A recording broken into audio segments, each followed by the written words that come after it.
Ma'am ওটিপিটা 3814 সাইবা তুমি এই কি হলো, চলো। হ্যাঁ আসছি। ভাই আমার মারতেছেন। এখানে তোরে জ্যান্ত পুঁতে রেখে দিলেও একবারের জন্য কেউ ফিরেও তাকাবে না। হ্যাঁ হোয়াট? তাকায় আছিস কেন? চল চল। কে এইটা? New student. তাকানোটা আমার ভালো লাগে নাই, নজরে রাখিস। ওকে। तो दूसरों को मार कर ही जिंदा रह पाएंगे। আজকে পুরো সিনেমা দেখে ক্লাসরুম থেকে যাবো। ফোনটা বন্ধ করেন, এটা ক্লাসরুম, সিনেমা হল না। কে তুমি? মেজাজ খারাপ করো না, যাও। সবাই চুপ থাকলেও আমি চুপ থাকবো না। ভয় দেখাচ্ছেন?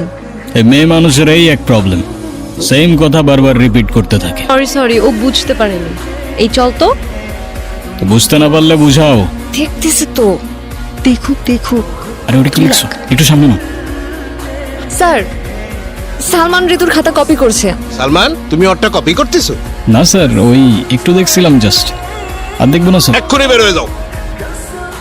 কি ভাবছো তুমি আমার অনেক বড় ক্ষতি করতে পেরেছ? এসব এক্সামে আমার কিছু যায় আসে না, তাই মনে করো না আজ আমি কষ্ট পাবো, কারণ আজ চোখের জল ঝরবে তোমার। Hello sir. জি স্যার। ওকে স্যার, কথা দাও। স্যার আমার খাতা। অ্যাকাউন্টসে গিয়ে টাকাটা দিয়ে আসো। স্যার আমার তো 100% স্কলারশিপ আছে। আজ থেকে নেই, Please, sir. তোমাদের জন্য আমার কথা শুনতে হয়।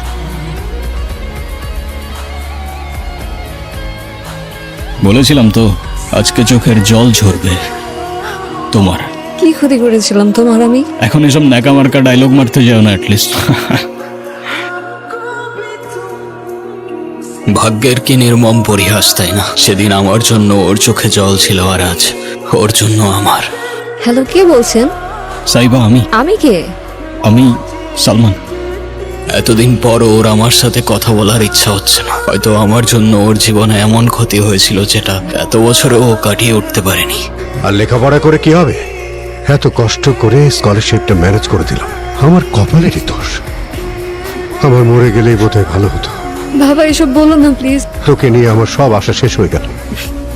কাজটা ঠিক হয় নাই, ওর সাথে অনেক বেশি বেশি করে ফেলছি আমি। আমার ওরে সরি বলা উচিত। চল চল চল, রাখ। সাইবা, হ্যাঁ তুমি চলে যাও এখান থেকে। সাইবা আম সরি। হ্যাঁ বললাম তো চলে যাও এখান থেকে। কেন আসছো তুমি? না করলে আমি যাবো না এখান থেকে। তোমার জন্য আমার পুরো জীবন এলোমেলো হয়ে গেছে, আর তুমি আসছো সরি বলতে। আমাকে একটা চান্স তো দাও অ্যাটলিস্ট। আমার কারো দয়ার প্রয়োজন নাই, তোমার টাকা তোমার কাছেই রাখো। তোমার যে ক্ষতিটা করেছি সেটা শুধরে দিলে তো মাফ করবে আমাকে। আচ্ছা ঠিক আছে, আমি ভেবে দেখবো। তুমি যাও এখান থেকে। Salman, I am sorry, exam হলে আমারও কাজটা করা ঠিক হয়নি, সো আই এম সরি। কি রে, কি হলো? হাসতেছিস কেন? ওর টাকার প্রতি কোনো অ্যাফেকশন নেই, মানুষ চিনতে ভুল করে ফেলছিলাম আমি। এভাবেই আমাদের ঝগড়া থেকে একে একে শুরু হলো বন্ধুত্ব, বন্ধুত্ব থেকে বোঝাপড়া, আর সেই বোঝাপড়া থেকে নিজেদের অজান্তেই চলে এলো ভালোবাসা। বেশ কেটে যাচ্ছিল আমাদের দিনগুলো। ওই মি ওই এত কিছু কি মারেন কে? কারে খোঁজে না? সাইবার বাসানো।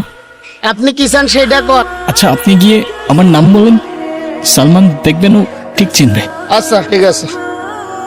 আপনার সাথে কে যেন দেখা করতে এসে। কে আসছে? সালমান। সালমান যে কেউ আসবে আর আপনি জিজ্ঞেস করতে চলে আসবেন?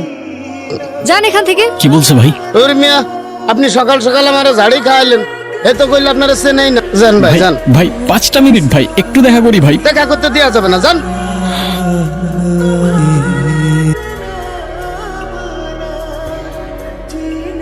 কেমন আছো তুমি? ভালো আছি। নাম কি তোমার? আয়াত। আমার ছোট্ট কিউট একটা মেয়ে বেবি হবে, আর ওর নাম কি রাখবো জানো? কি? আয়াত। তুমি কি আমার সাথে খেলবে? খেলবো তো। চলো খেলি। ওই মিয়া ওই, আপনার সাহস তো কম না?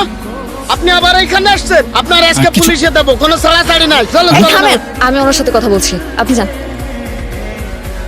কি উদ্দেশ্যে আসছো তুমি? কোনো উদ্দেশ্য নিয়ে তো আসি নাই আমি।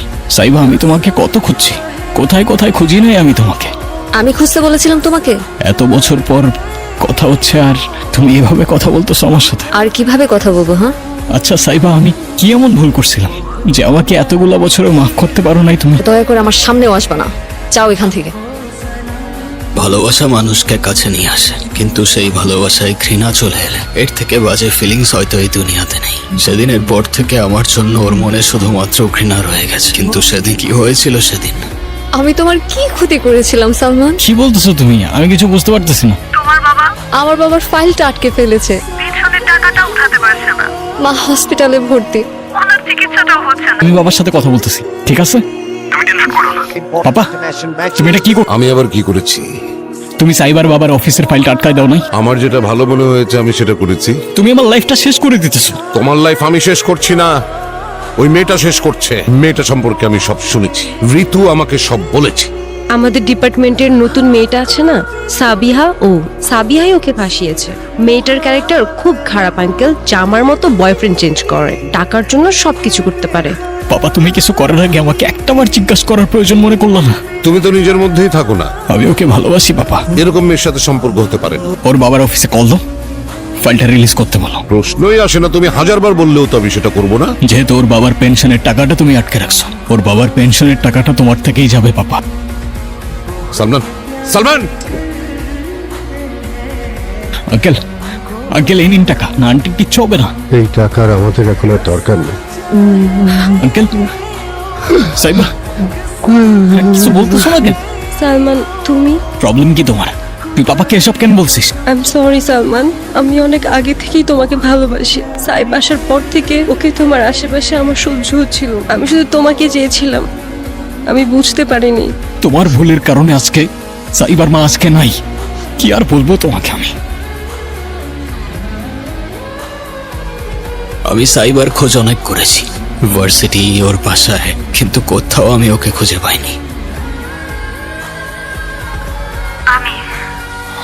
সাইবা, দেখা করা যাবে শেষবারের মতো? সাইবা, আমাদের তো হয়তো কখনো আর দেখা হবে না। আচ্ছা, আজকে কি আমাকে বলতে পারবা আমার কি এমন দোষ ছিল যে তুমি আমাকে সারা জীবনের জন্য ছেড়ে চলে গেলা? আমি সব জানি সালমান। ঋতু, ও কোনোদিন তোকে ভালোই বাসিনি। কি বলতেছিস তুই? সালমানকে আমি ভালো করেছি, ও আমার বাবার বন্ধু ছিল।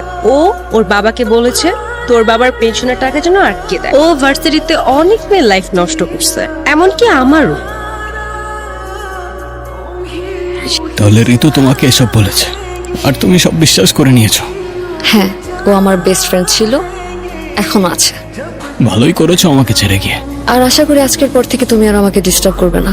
দোয়া করি এভাবেই অনেক অনেক ভালো থাকো। আসি। I am sorry. তুই কেন সরি বলছিস?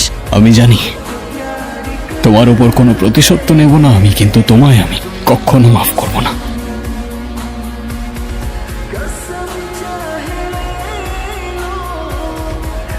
আমি হয়তো ওকে সব বলে দিতে পারতাম, তবে কি বদলে যেত?